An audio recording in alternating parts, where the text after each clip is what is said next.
A former Chinese diplomat, who was earlier Consul General in Mumbai, told Chinese state media on Wednesday that Indian troops faced three options at Doklam as the standoff entered 1 month: withdrawal, capture or an attack by China should the dispute escalate.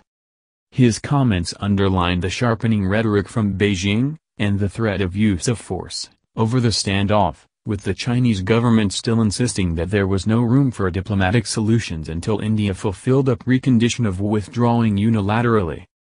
Liu Yufei, former Chinese Consul General in Mumbai and now a strategic affairs expert, told state broadcaster China Central Television's English-language channel on Wednesday, "When people in uniform get across the border and move into territory of another country, they naturally become the enemies who have to face three consequences. China waiting for India to make sensible choice. First," Liu continued, "they can pull out voluntarily. Or, they can be captured.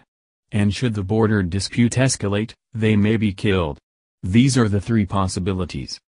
Liu added, "The Chinese side is standing there waiting for India to make a sensible choice, which is the first scenario. It is the best result for both sides to avoid a confrontation," Liu said.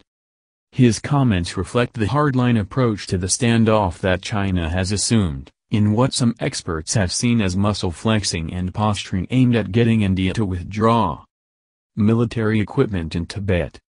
The PLA's official newspaper, the PLA Daily, reported this weekend the latest indication of muscle flexing that it had transported military equipment to Tibet under an exercise held on the plateau, although the location in northern Tibet near the Kunlun Mountains is far from the site of the standoff near the Sikkim section. In fact, the site of the standoff at the India-China-Bhutan Tri-Junction is thought to be one of the few pockets along the border where China is at a considerable disadvantage in terms of both terrain and its capability to sustain a long-term forward posture, which some experts say might partly explain its shrill rhetoric.